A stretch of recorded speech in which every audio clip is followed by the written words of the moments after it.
Hey everyone, it's Jenn Foster here with Elite Expert Insider Podcast. We are excited today to interview Dr. Brad from Healthfully You, and he is a functional medical specialist. And we're really excited to dive in so that we can be healthy and we can have lives that can be sustained for a long time. So welcome, Dr. Brad. How are you doing today? Thanks for having me. I'm having a pretty good day. It's Good. finally raining here we haven't had rain for a while, so that's encouraging. That is encouraging. Tell us a little bit about yourself, Dr. Brad, and how you got into the functional medicine and a specialist in Lyme disease.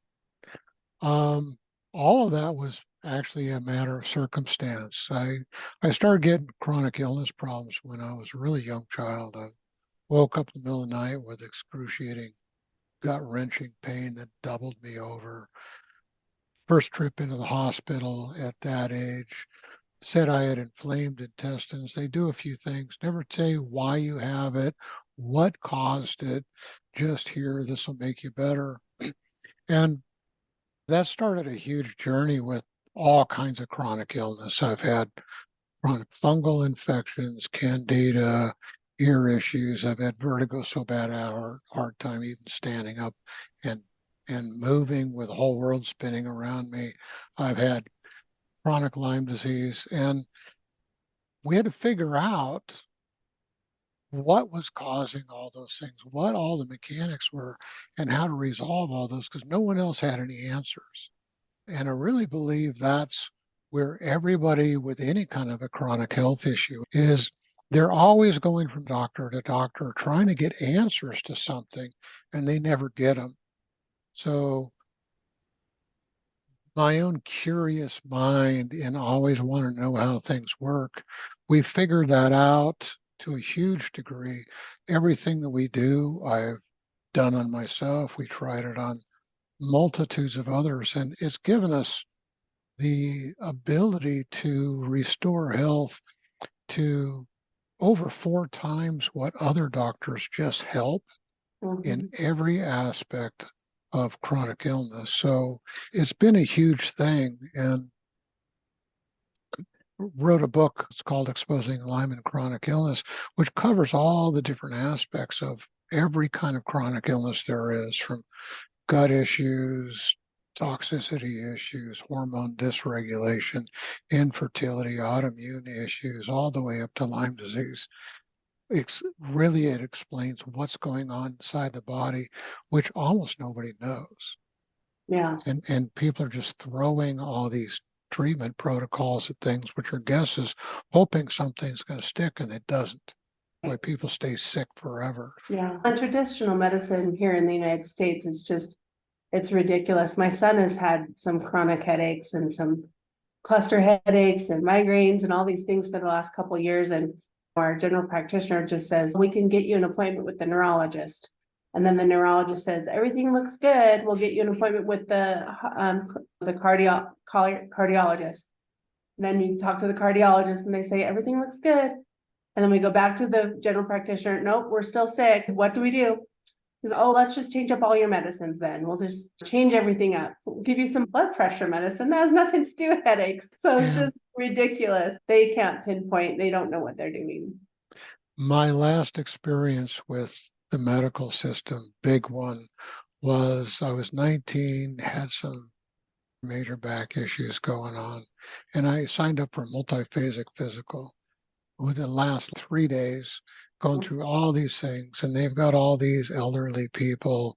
They're shaving their chest hairs and putting all these cardio uh, electrodes on them and doing all this stuff. And after like a day and a half, I just said, "This is ridiculous. I'm getting out of here. This is not going to tell me a thing about what's going on with what I have." And it wasn't long after that I found a chiropractor and was able to throw my back brace away in a few weeks and keep working. That's awesome. Tell people like what happens. So if I'm feeling pain or I'm feeling brain fog or I'm feeling like pain all over my body and I want to come with you, what's the first thing that we would do? No, I can meet you on Zoom or I can meet you in person. Most of the people we work with are on distance. We're working with people in Europe, halfway across the world right now, and we did a podcast with somebody on a Lyme forum a while back, and somebody called me from Australia and said, "You have the most comprehensive understanding of Lyme disease that I've ever been to. I've been all over the world to the best specialists you can find. Your understanding of this, the way you explain, is more comprehensive than I've ever seen." So whenever we look at anybody, we have them fill out some paperwork, gives me an idea of what's going on with them. Then we talk about them, their situation, what root causes we would expect with what's going on, and how to go forward with that. And our approach to things is very different. I've been a student of physiology for almost 4 decades, and that's really rare. Doctors don't study physiology once they get out of school. They just don't look at it.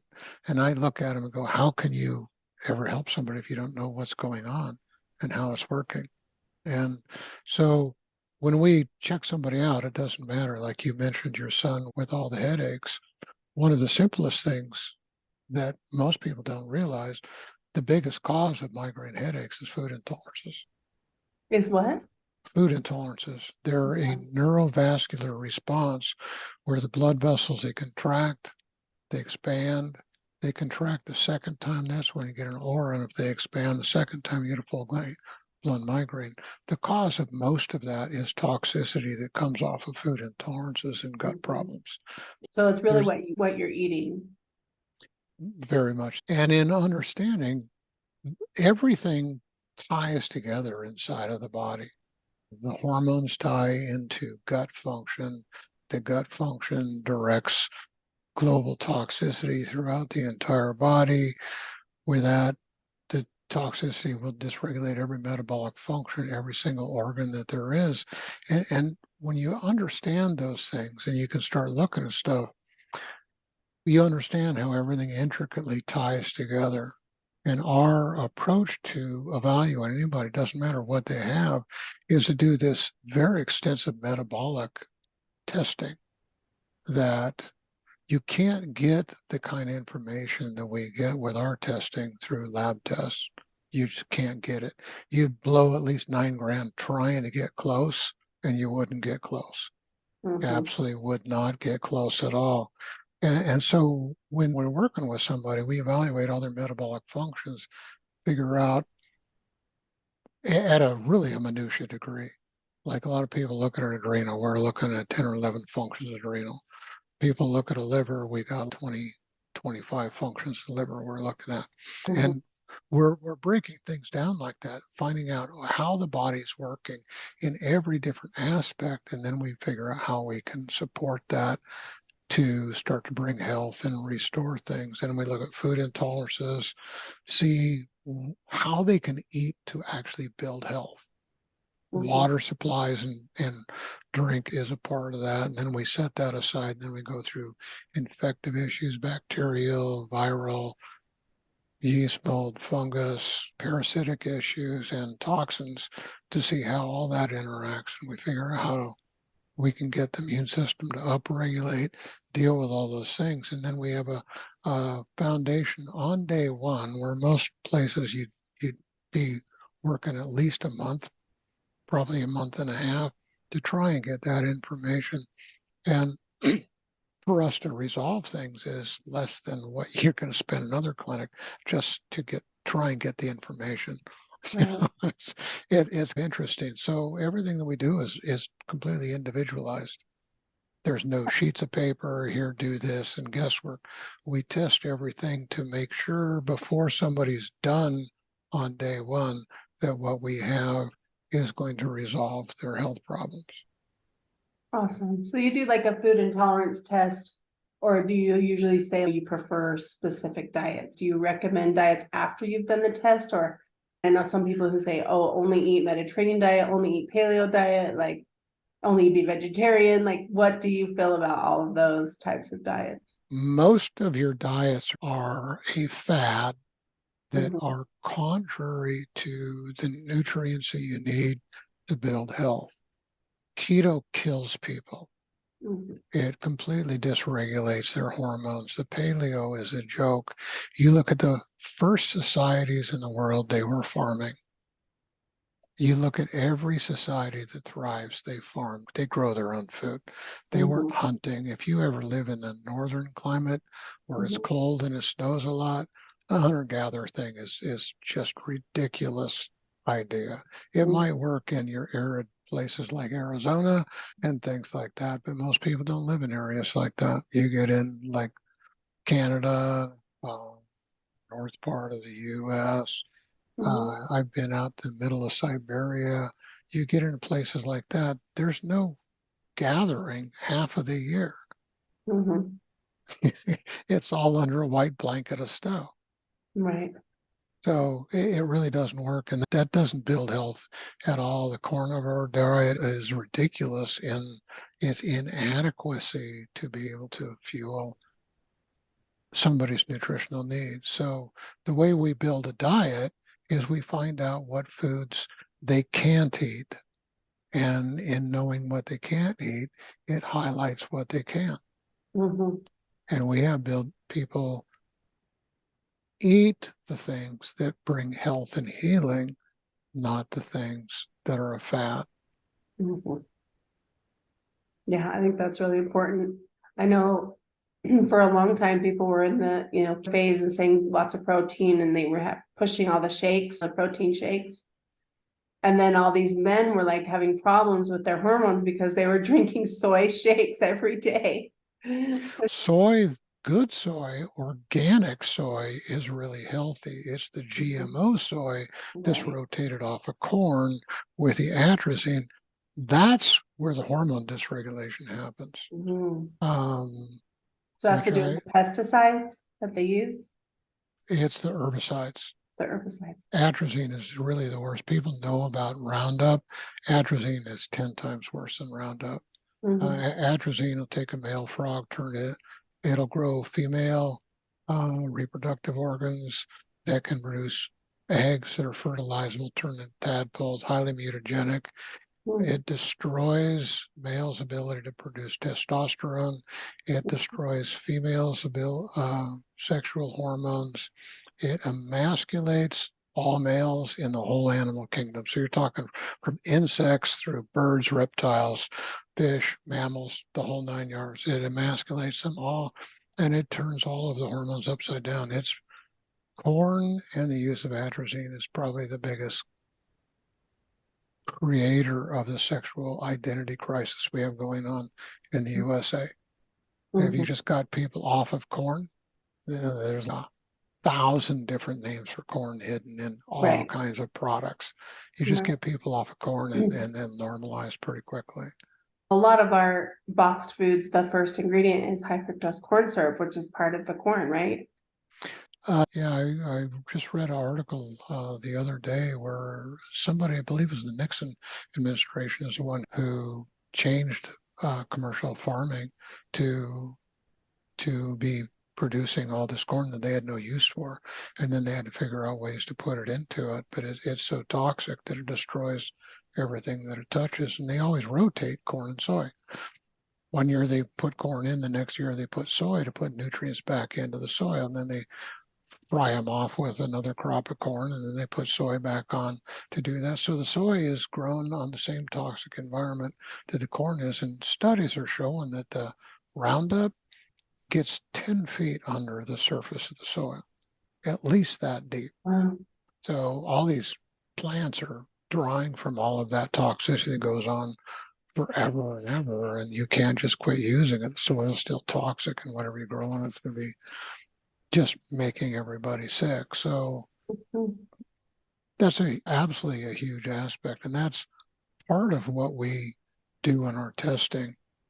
I got asked a while ago to develop a product line for Lyme disease by a company, and with all the distributors we use, we're one of over 200,000 doctors that use different products from different distributors. I'm the only one in over 200,000 doctors that can identify different ingredients in a product and tell which ones are good, which ones are bad, figure out what formulas you need and what made them bad. I'm the only one in over 200,000 doctors. Wow, that's awesome. And tell us a little bit more about the Lyme disease and what you found in helping people know. Can you cure it, or what happens? You can prevent it, right? Uh, that's the first thing. Everybody that we've seen get Lyme disease already has candida. And candida is the biggest predisposer. It beats the immune system up, so the immune system can't deal with it when it comes in. Lyme disease is shrouded with all of these lies. People think it's tick-borne disease. It's not. It's a fluid transfer disease. It looks like, there's a lot of indications that they took syphilis and they hot rodded it to create Lyme disease. Syphilis was the worst disease known to mankind and the most impossible to deal with. And it looks like they hot rodded that to create Lyme disease. Anything that takes fluid from one host that's infected to another host can give Lyme disease. If you take an old world date and you share a milkshake, you can get it that way. It's in saliva, it's in the sexual fluids of men and women. You get it that way. They've studied mosquitoes with Lyme bacteria in the egg. It stays alive and viable from the egg to the larva, to the nymph, to the adult. Can transfer that way. It's in biting flies, spiders down south, uncooked meats, you name it. Anything that transfers a fluid from one host to another can create it. So, and the idea of attachment is not viable. The reality of the way the CDC directs to treat it, the research shows that it doesn't have any. It doesn't do what it says it does. Even Harvard openly admits that the antibiotic they use, doxycycline, will not kill Lyme disease bacteria. It only tries to slow it down from multiplying. So the immune system can get it, but the antibiotics kill the immune system, drive all the bacteria into these biofilms where the antibiotics can't reach them and the immune system can't reach them. And they stay in those biofilms for over 17 years. Wow. And they break out as soon as somebody gets too stressed out, the immune system's beat up. So it's all these wrong things that set the stage for people to get all this chronic problems. We get people consistently. If you follow what we give you, virtually everybody who follows what we give them, they no longer have Lyme disease in a very short period of time. And we can restore and rebuild their health pretty quickly. We can test ticks to see if they have Lyme disease or the co-infections. There's a bunch of co-infections go with it that are as bad or worse than Lyme disease itself. So Lyme disease is never an isolated one thing. It's a multitude of things going on that can affect every metabolic function, every organ system in the body. So that's what makes it such a difficult issue and the reason why we're so successful in restoring health. And what people say, we give them their life back, is that we address all of those things at the same time, where most people don't even know they exist. That's awesome. And you talk about this in your book, which is on Amazon, right? The Exposing Lyme and Chronic Illness. Yeah, it's there. You can also get it off our website or through our website. Might be easier to find it that way. Website's healthfullyu.com. And U is the letter U, not Y-O-U, spelled the way that it is. And it's an interesting thing that it's written in a way I've never seen anything written before. Even being a student of physiology for close to 40 years, they always compartmentalize physiology. And the book's written in a flow of physiology of systems, how they interact and interrelate, rather than this isolated thing. And okay, we're going to close that chapter and go to something else. It's a flow of how everything interacts in everything. So it covers every aspect of chronic illness that people run into. Awesome. Dr. Brad, we've really enjoyed talking to you and learning about this today. If you want to learn more about chronic illness and have Dr. Brad help you, visit healthfullyu.com. That's healthfully, the letter U.com. and you can get his book on Amazon. Thanks, Dr. Brad, for being here. Anything last words you want to leave with our listeners? If you go to our website, there's a free book on there. It's called Healing Lifestyles. And that can really give a lot of tools on simple, practical things you can do yourself to really start to affect your health. So you'll see the book, Exposing Lyme and Chronic Illness. It's on sidebars. It's got its own page. You can't miss it when you go on there. And if you want to get a hold of me and really address your health issue, contact us on there too. Awesome. Thank you so much for being here today. If you want to publish a book like Dr. Brad, contact us at eliteonlinepublishing.com and we can help you as well. Have a great day, everyone. Hey, are you looking to increase your revenue, build credibility, and elevate your brand? This podcast is brought to you by Elite Online Publishing, an innovative publishing and full spectrum marketing company. They will publish and market your book to make it a #1 bestseller. Becoming an author is the best way to market your business. So contact them at eliteonlinepublishing.com today. All of their authors become #1 bestsellers.